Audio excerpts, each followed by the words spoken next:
Been a season of highs and lows here in our realistic Norwich City career mode. After coming off a month in which we took 5 points from Manchester City, Tottenham and Arsenal, including beating Arsenal 2-0, we then hit rock bottom, losing 3-1 to newly promoted Burnley, and even worse, they were down to 10 men. But a defeat is only a defeat if you fail to learn from it, and we did at least learn that we do need a true CDM in the side. So on transfer deadline day, we did manage to bring in Leander Dendoncker from Aston Villa, who should fit that role perfectly. He will initially slot into a single pivot, but Lewis O'Brien could easily drop in alongside Dendoncker and give Marcelino Nunez a little bit more freedom to play. And he should feature heavily in today's episode as we have 5 games to get to in the month of February.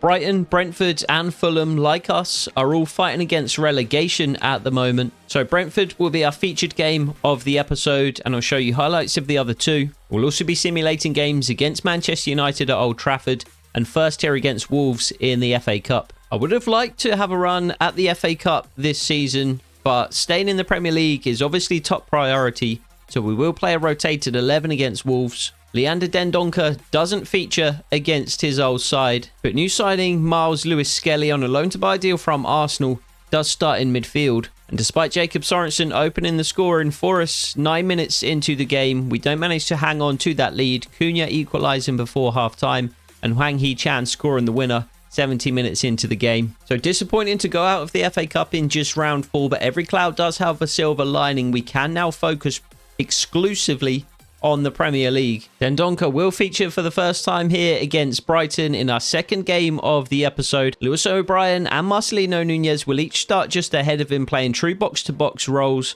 Other than that, the tactics will remain pretty much unchanged. We barely had a chance to get started in this one before Brighton took the lead. João Pedro in far too much space just outside of the penalty area. Patrick Pfeiffer came across, as did Wesley Hoyt, to narrow the angle, but easily dispatched. João Pedro would have a second goal just before half-time, dinking a cheeky penalty straight down the middle, whilst Jason Steele dived away to his right. It was such a soft penalty. I wish you could have seen it. Absolutely horrific decision by the referee. So that left us 2-0 down at half-time, and chasing the game in the second half. Josh Sargent led from the front, but couldn't find the target with this shot from just outside the area. He did find the target just 3 minutes later, though. Marcelino Nunez in a bit of a free roll with Dendoncker and Lewis O'Brien sitting deep. He found Josh Sargent in the box, took one touch, tucked it away with his right foot to make it 2-1. And from there, we absolutely dominated the game. We were camped, really, in Brighton's final third.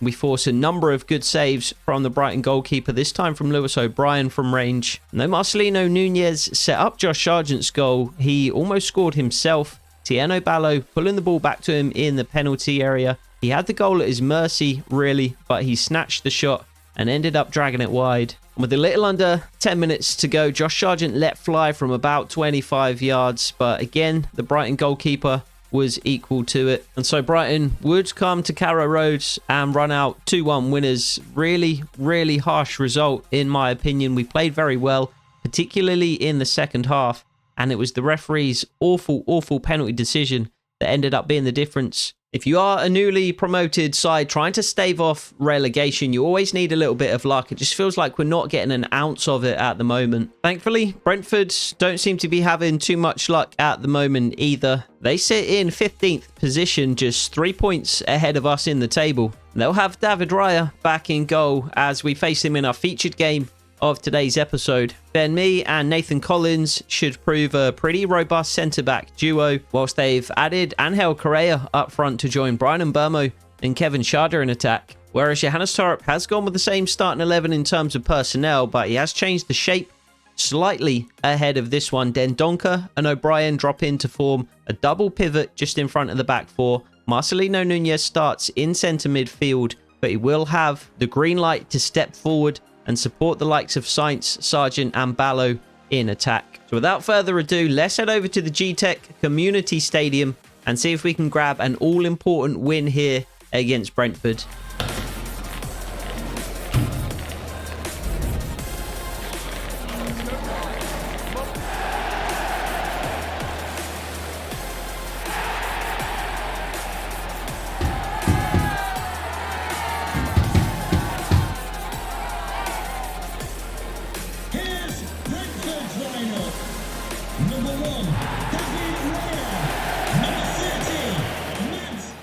So we are up in the commentary box here at the G-Tech for what could prove to be an incredibly important encounter at the bottom of the Premier League.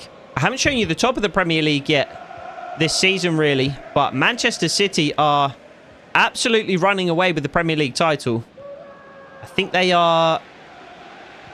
double-digit points ahead of the second-place team, who I think from memory is Arsenal. But they've only lost one game so far this season. We did manage to take a point from them in a recent episode.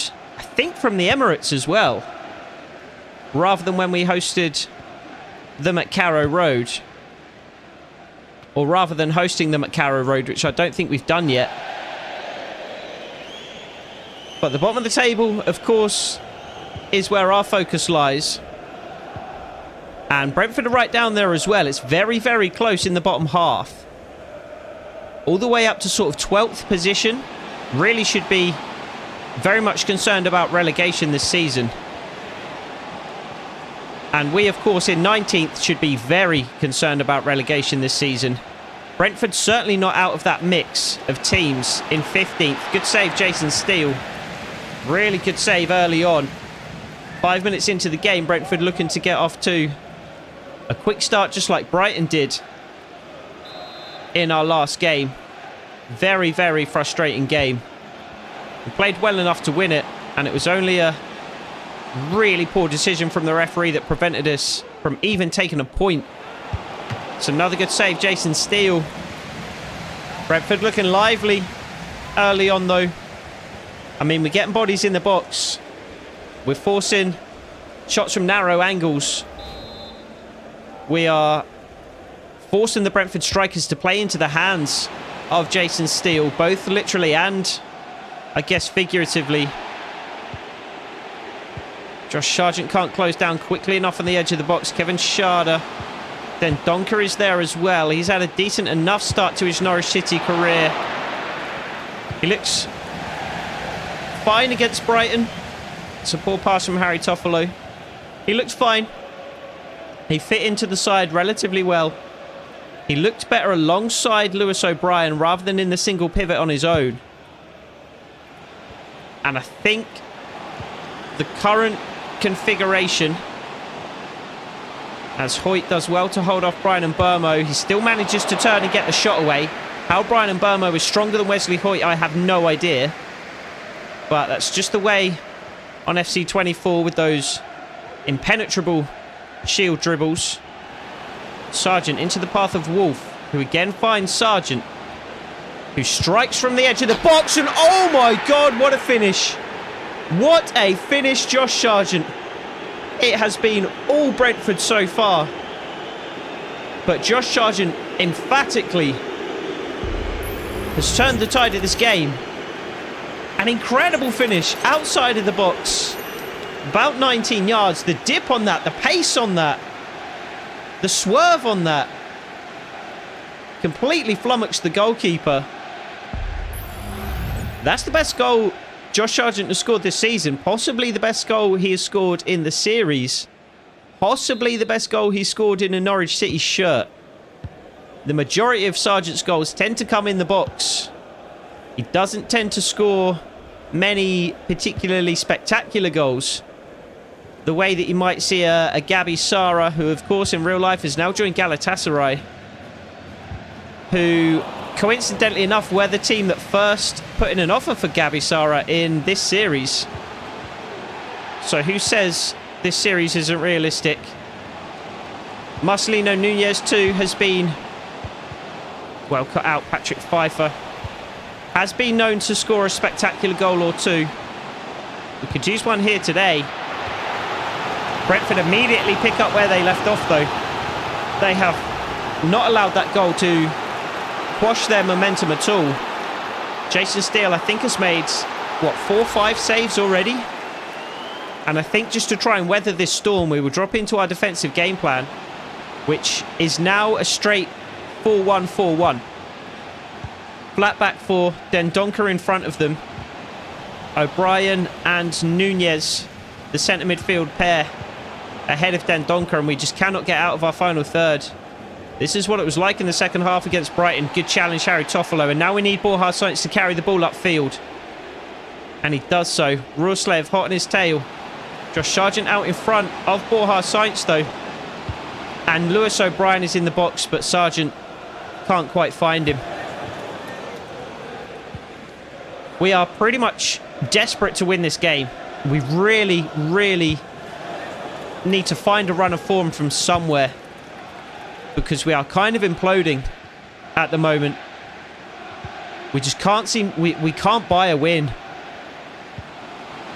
That's a good ball. It's another good save. It's a poor finish more than a particularly good save from Jason Steele.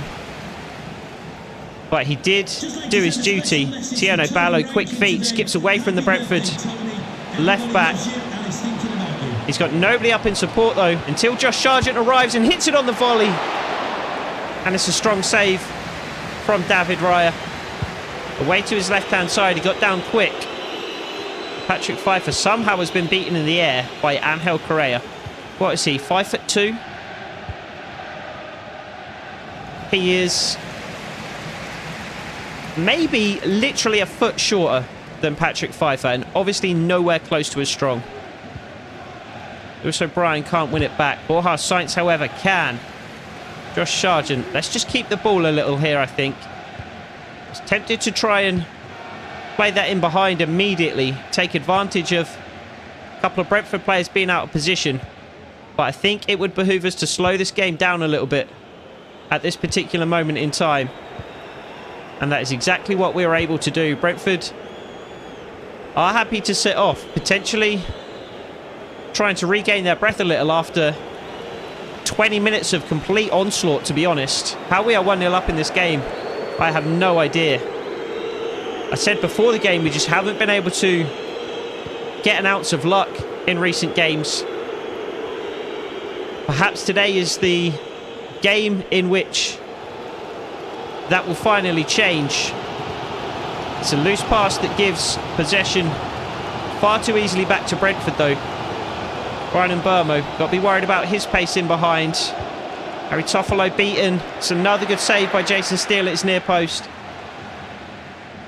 It was a tough chance for the Brentford striker. Had to hit it first time, kind of on the half turn. As Toffolo goes out to meet Mbeumo once more. Mbeumo skips past Toffolo once more. Easily blocked, though, by Tiano Ballo on the edge of the box. Maybe Josh Sargent got a little something on it, too. Then Donker can't win it back. Toffolo can. Finally, he gets the better of Mbeumo. And now Toffolo can potentially spring an attack down this left-hand side. Lewis O'Brien wants the ball. That's either Nathan Collins or Ben Mee. Either way, I don't fancy Lewis O'Brien's chances of winning it. Interesting effort from Harry Toffolo. I assume he intended to cross the ball there. Potentially saw David Raya off his line, though, and tried a cheeky one at the near post. That's what he'd tell you, I'm sure.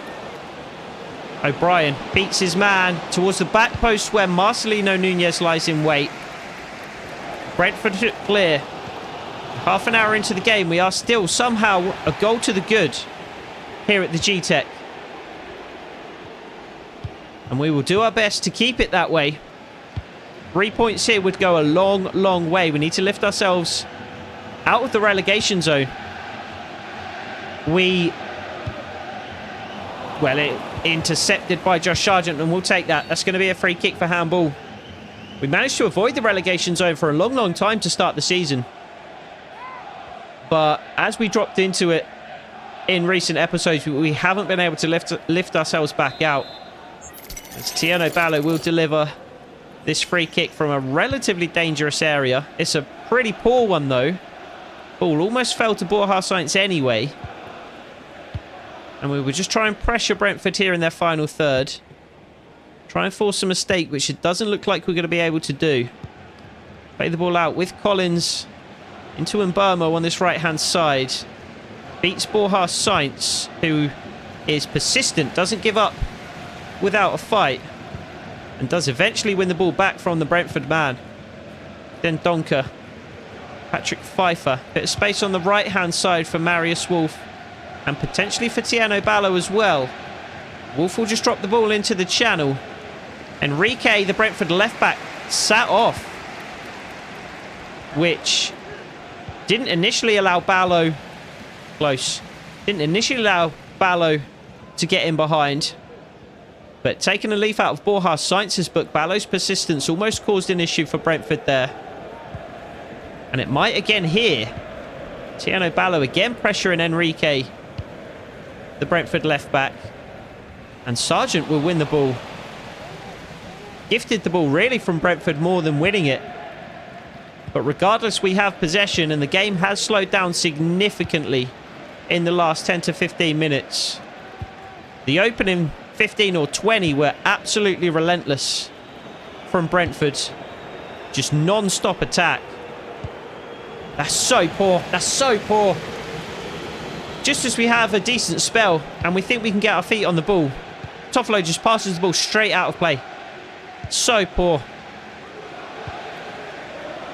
Nunez unfortunately leaves one on. I think Josh Da Silva. Otherwise, he would have done a good job pressing there. Borja Sainz again, not letting the ball go without a fight. And still persists. And has the ball on the right-hand side here with Ruslev just ahead of him. Lewis O'Brien delivers into the path of Josh Sargent. And the flag is up. The ball does end up in the back of the net, but Josh Sargent is offside. 2 minutes before half-time. What a boon that would have been. But you can see Sargent is clearly offside, about a yard or so. It's a really good touch on the right thigh. And a tidy finish past Raya, who I think was simply waiting for the offside flag to go up. And indeed it did. Really unfortunate. Sargent just went a little early. Was too eager, couldn't hold his run. And then Donker is absolutely shattered here. I'm not sure why, because he's done almost nothing in this first half. I mean, I guess he's run around a lot, but I don't even really remember him doing so. Decent enough effort from Sharda at the back post. Really high level of difficulty on that one. As we approach the final minute of the first half. 1 minute of 2 added has already elapsed. And I think we can just see this game out until half-time. Really no reason to press the issue before the break. And Brentford will allow us to go into the half-time break with a 1-goal lead somehow. Do not ask me how. I mean, we've put the ball in the back of the net twice. Brentford obviously have done so 0 times. But it has been all Brentford in the first half. And we do need to try and get a grip on this game a little more in the second if we are going to see it out to victory. Thank you for checking out this episode of our realistic Norwich City career mode. If you're enjoying the content, make sure you leave a like. And if you want to see more content like this in the future, make sure you hit that subscribe button. We're approaching the end of the FC24 cycle now, but there'll be plenty more content to come with the release of FC25, including 12th man memberships. If you want to get more involved with the channel, check out the membership tiers on my homepage. Memberships start at less than £2 per month and come with a whole host of benefits and rewards, including you being able to feature in my career mode saves. We'll be starting a road to glory with a created club as soon as FC25 drops. So if you want to be included in the save or even feature in our starting 11, become a 12th man member of the channel today. 12th man members also get exclusive early access to all of my videos, not only my career mode series, but also my realistic slider sets and everything else in between. If you want more information about exactly what each tier involves, be sure to check out this video on my homepage. If memberships aren't for you, you can also join the public area of my Discord server, or just keep watching and enjoying the content for free right here on YouTube. As always, I appreciate all of your encouragement and support. Now, let's get back to the video. So, no changes as we emerge back out for the second half here at the G-Tech. No change in personnel or in approach at the moment. We are going to continue to sit in our defensive game plan for the time being. Certainly not for the duration of the second half. Borja Sainz, can he work an opening here? Cutting in off the left-hand side. He can just about, but it is blocked by a Brentford man.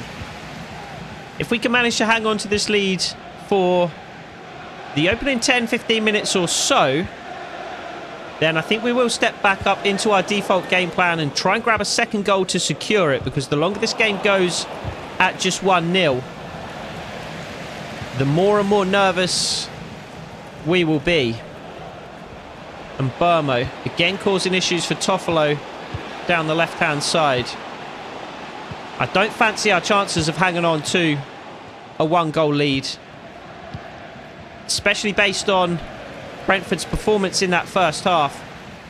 That's such an awful run by Tiano Ballo. I do not understand why. Well kept in. I do not understand why wingers insist on making those runs towards the centre of the pitch when there's so much space out wide. When Ballo is on balanced width, I haven't even got him on cut inside. If I did, I could understand it. But do I really have to put him on stay wide just to get him to make a run down the wide area of the pitch? Surely he should be doing so on occasion, just unbalanced. But Brentford will make a change early on in this second half. The scoreboards still haven't been fixed. It's been that way all year. I think they were fixed very briefly for like maybe a week or so. Maybe not even that. With the green showing the number of the player leaving the field and the red showing the number of the player coming onto the field. Obviously it should be the other way around. Just little things that really should be fixed so easily. And Burmo plays it off wide, but Brentford again pressing. 10 minutes in, I said 10 or 15 minutes we would step back up into our default game plan, so I think that's going to be what we do here. Tiano Ballo skips away from Enrique. Nunez up ahead of him, slipped in behind for Nunez to chase. He's going to have to take the shot on and does, and it's wide. It's a poor effort in the end from Nunez. Should have done better, should have at least got it on target. Ben Mee, I believe it was, coming across too narrow the angle, and it would have been tough to beat David Raya from there, but you have to get it on target. You have to at least force a save. If you force a save, you know, maybe you get a corner, maybe the deflection rebounds to one of your players in the box, in and around the box.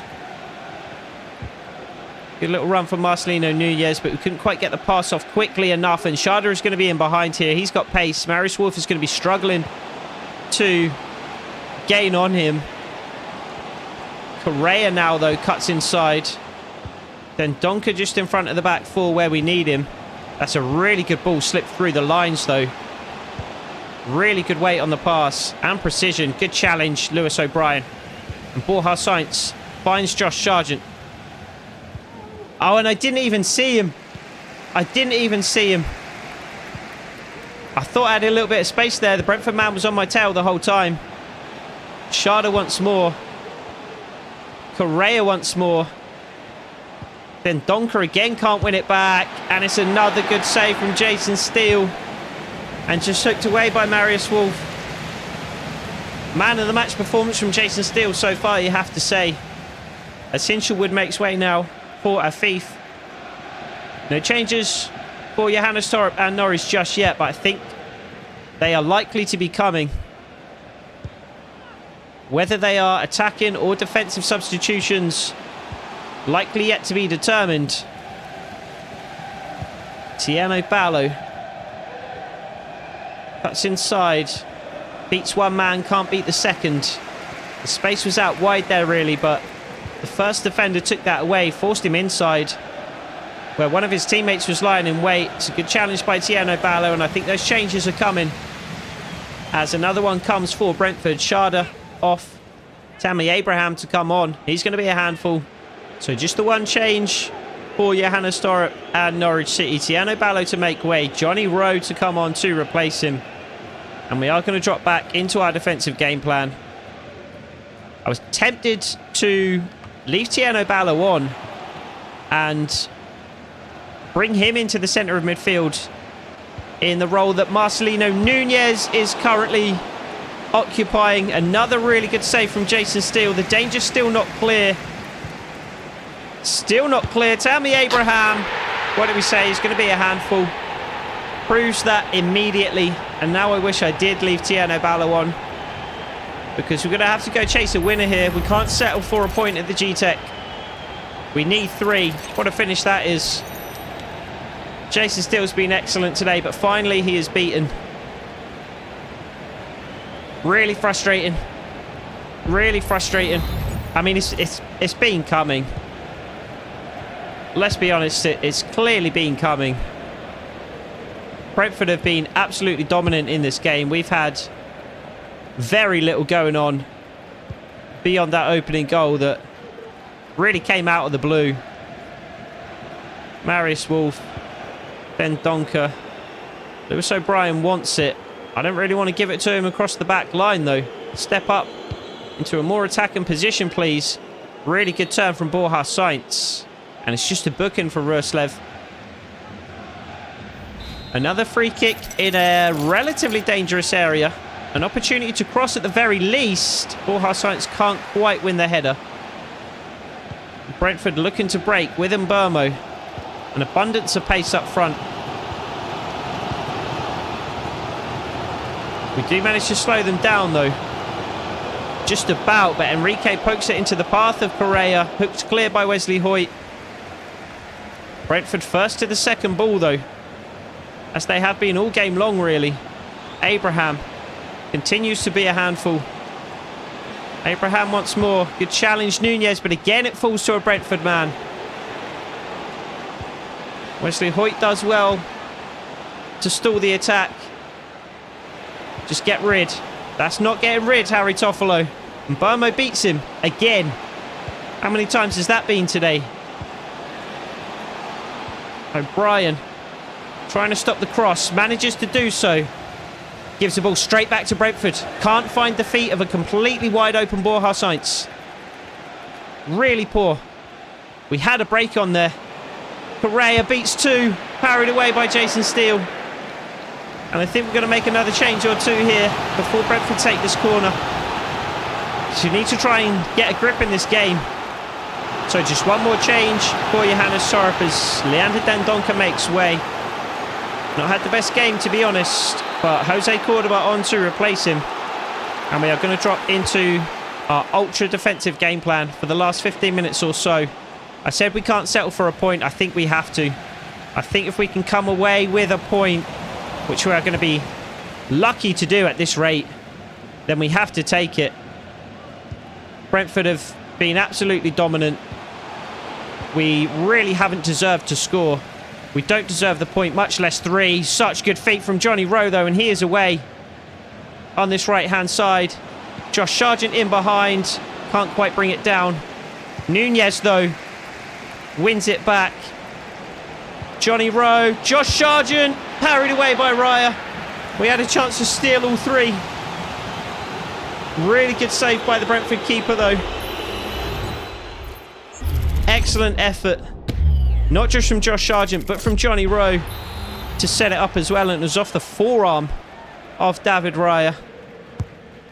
Sargent in the box for the corner. Marius Wolf needs to win the header. I don't think he does. Brentford could come away on their right-hand side. We could pin them back, though, with a bit of pressure here. Sargent doing his best. But Marius Wolf is wildly out of position after having taken the corner. We do need to just allow him the chance to drop back into that right-back position. Also, Brian steals it away. Can't quite bring it under control, though. Borja Sainz can't quite steal possession back either. Marcelino Nunez can. Beats one man, beats a second, and wins it. Surely, surely, maybe too early to say those words. But Marcelino Nunez has at least given us hope. Stole the ball away from Brentford, beat one man with the fake shot, beat a second with a lucky deflection, a lucky bounce. And perhaps fortune is starting to shine upon us for maybe the first time this season. We said it's been against us. That's a fortuitous bounce, though. Nothing fortuitous about the finish. Absolutely clinical from Marcelino Nunez. And we do have a lead again. 10 minutes to go in the game. Going to feel like a long 10 minutes. But if we can see them out, we will take 3 points away from the G-Tech Community Stadium somehow. And what important 3 points those could be. We need to focus for these last 10 minutes or so, though. We need 11 men behind the ball. We need our best defensive foot forward. And that's not it. That's better. Cordoba. Beats Harry Toffolo. Jason Steele. And Wesley Hoyt on this right-hand side has Marius Wolf. We want to keep the ball as much as we can, but we don't really want to invite Brentford onto us. We would obviously much rather spend the remaining 5-10 minutes or so in their half. But I don't just want to lump it down the field and give them possession. Lewis O'Brien. Patrick Pfeiffer. Jose Cordoba. Brentford not pressing. Choosing not to press late in the game. Down a goal.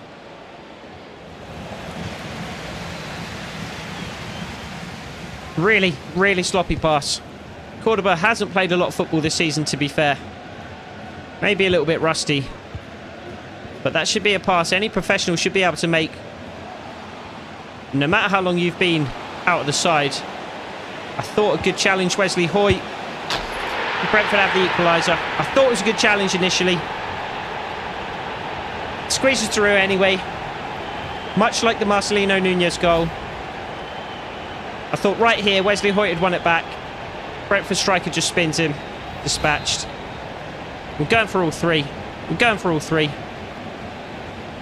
Ultra attacking for these last moments. Johnny Rowe in behind. Get in the box, Josh Sargent. Get in the box. Rowe might not need him. Couldn't get the shot away. It might be silly to go for the win here. But we've been ahead twice. We are desperate for all 3 points. I would hate to not win this game now. That's such a bad pass. It's nowhere close to where I was pointing. Absolutely nowhere close. Brentford also looking for the win.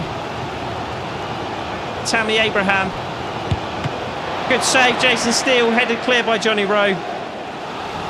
2 minutes into 4 of added time. Angel Correa to take the corner. Both teams pushing for the win. It's got to be a claim from Jason Steele, and it is. Borja Sainz. You've got to be quicker. He had so much time to get away there. Could be away here on the left-hand side now, though. Ruslev puts an end to it. Ball from Sainz. Had to be better. Cordoba in an advanced position. That must be something to do with the substitutions I made. And the final whistle goes. The Brentford fans are cheering. And now booing. They can't make their mind up. I can certainly make my mind up, though. I feel like it's 2 points. Well, I can't make my mind up. I feel like that's 2 points dropped simply because we led twice in the game. But we wouldn't have deserved those 3 points. We barely even deserved this one. But when points are so hard to come by, we had a chance. 89 minutes into the game, we have a 2-1 lead. And we just can't get it over the line. Let's check out the match facts quickly just to see if my feeling that Brentford were entirely dominant is accurate, and it is. 57% possession. 245 passes completed. That's more than 100 more than us. 10 shots more than us.